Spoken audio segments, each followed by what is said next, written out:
Hello my friends, today we are checking out Blaster Master Zero 2 on the Switch, which is using HD Rumble, something I'm feeling right now, that I'm going to talk about a little bit later in today's video, because while we're playing Blaster Master Zero 2, and I'm playing it for the first time right now, we're going to be talking about the Switch rumors, or the Switch redesign rumors that have been... I'll read all this later. I'm sure I'm going to regret this. The rumors of a Switch redesign have been around for a while now. No real surprises there. Like, you know, as soon as Nintendo puts out a new piece of hardware, people are like, oh, there's a redesign coming. I mean, it's what happens with hardware. Not so often with Nintendo's consoles, but yes, with Nintendo's portables without a doubt. And I don't know if you know this, but the Switch is a portable and a console in one, although that makes some people very angry. But that's what it is. Yes, it's 2 in 1. Oh, no you don't. I'm already in trouble.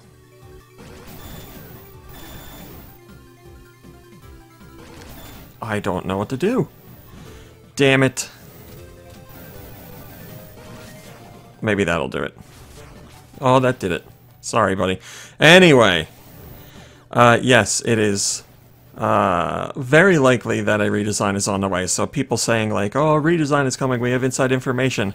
Not really a big deal. Because, you know. What happened? Hey, what happened? Is it falling too far that hurt me? Boy, this is off to a great start.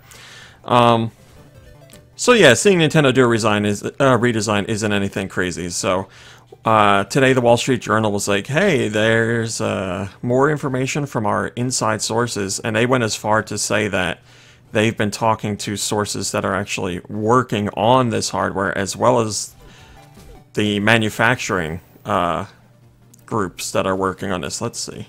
There we go. So they're talking to people that are working on the system, and they're talking to people that are making the system, you know, Nintendo's partners. So, obviously Nintendo is not going to be happy about this. I would venture to say that it is the real deal. But, you know, I have to say nothing's officially confirmed until Nintendo says it. So, likely you would think, oh boy, they are going to, god damn it, they're going to announce that at E3 this year. And to tell you the truth, let's say these rumors are true.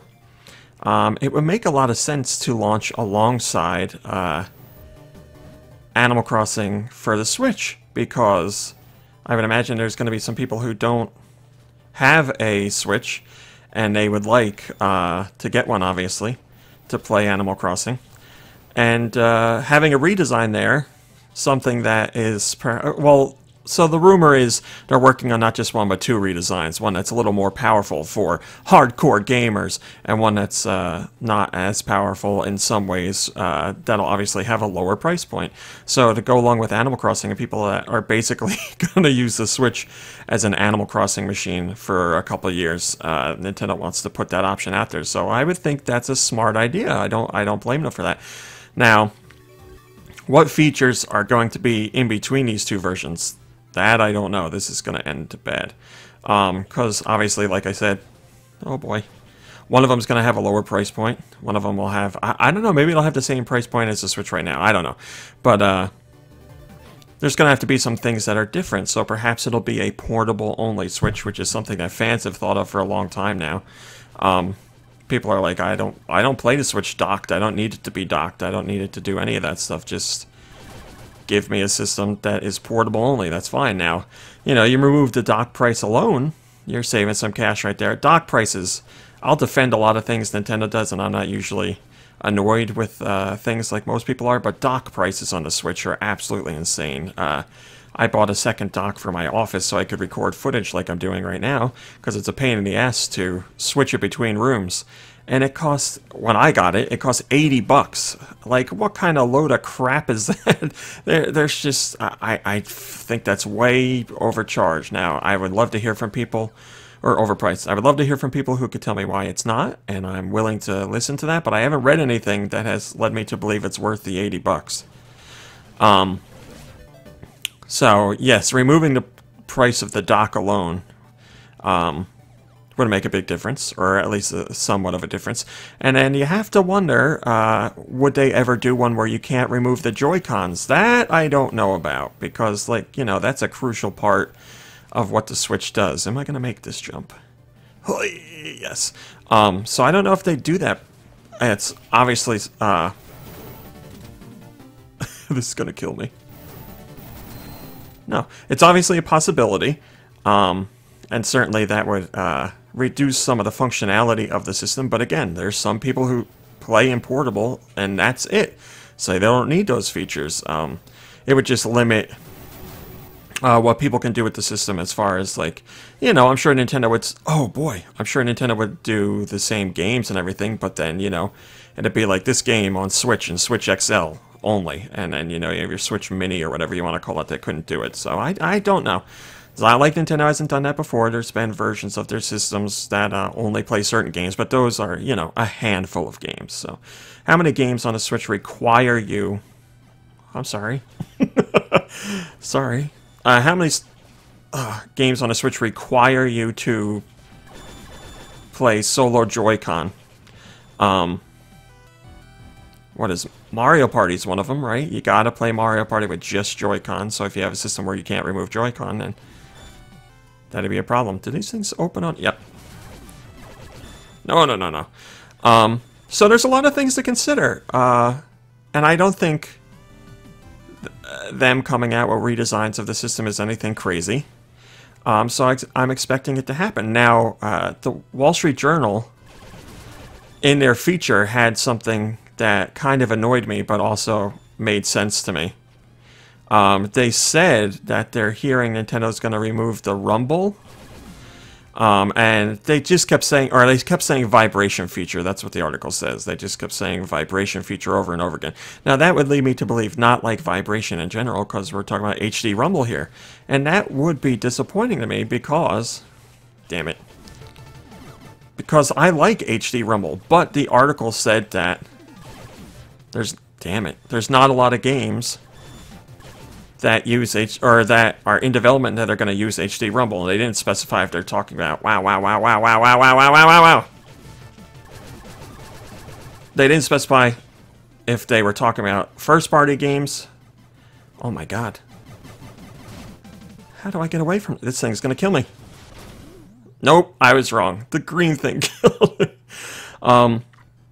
So yeah, they didn't specify first or third parties, which is a little annoying, but I've been annoyed overall with the use of HD Rumble on the Switch because I love it. I think it can be something really cool, and developers don't use it, and that blame goes to Nintendo as well. Like, we had 1-2 Switch, which I thought used some great HD Rumble. Like that little game where the marble is inside the box and you have to figure out how many are in there.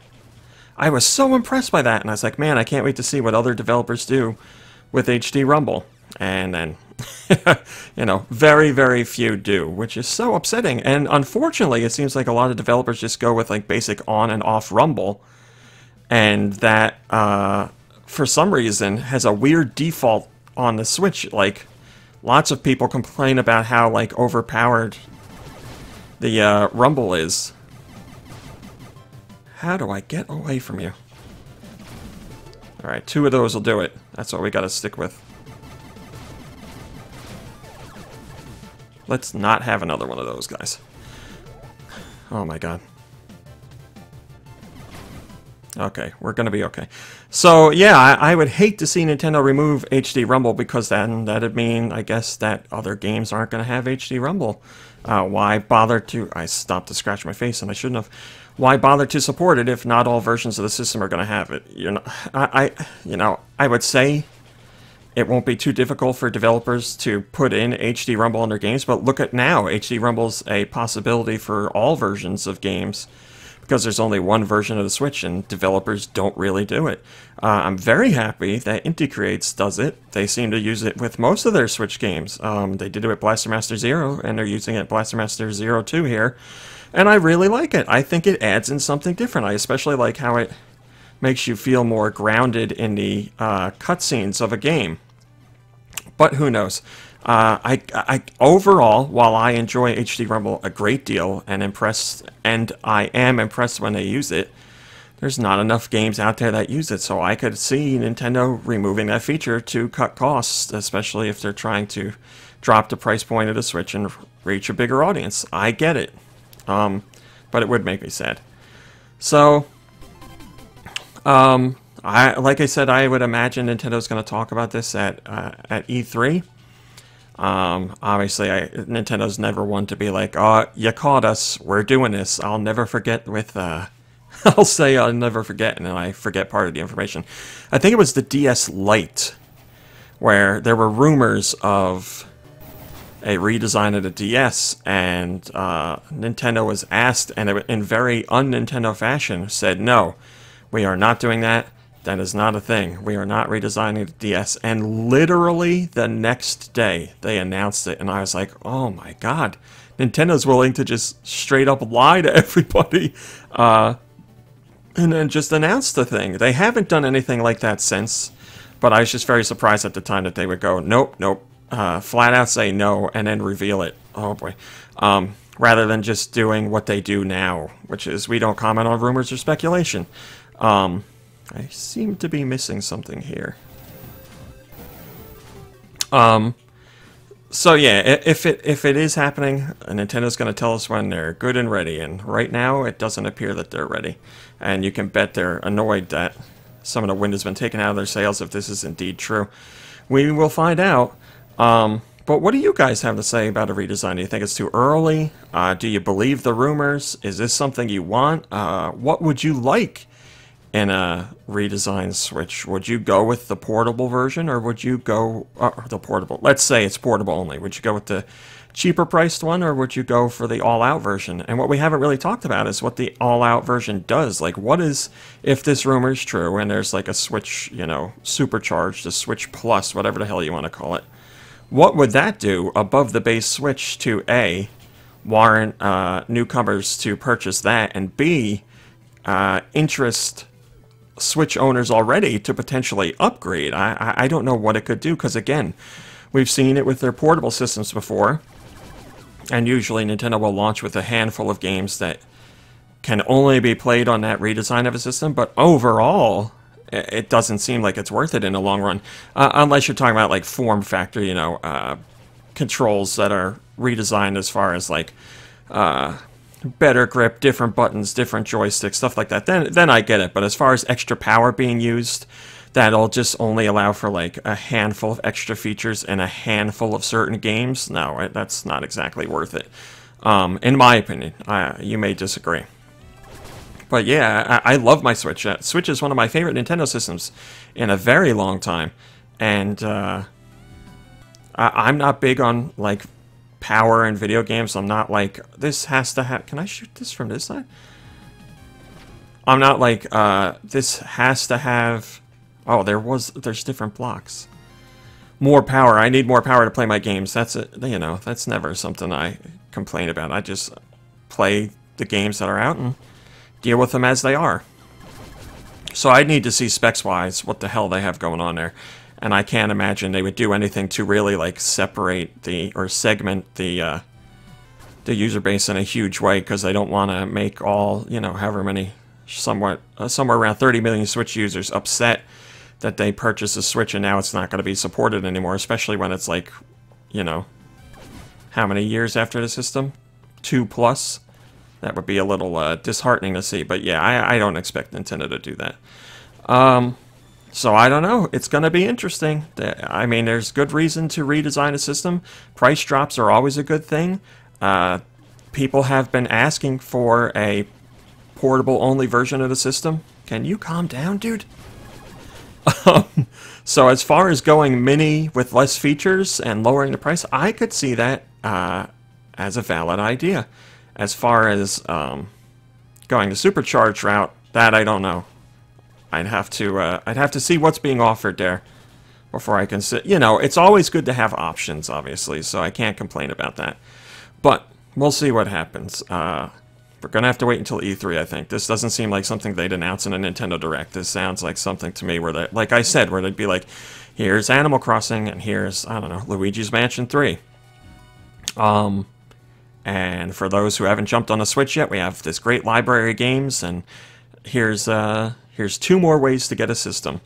So that's all I got to say, and I guess I will let this boss battle play out on its own. So if you want to stick around and see me potentially beat this boss, you can do that. Oh, I'm going to try my hardest. That's a lot of bad guys. But if not, you can check out now, and I'll see you in the next video. Oh boy, things are getting hairy.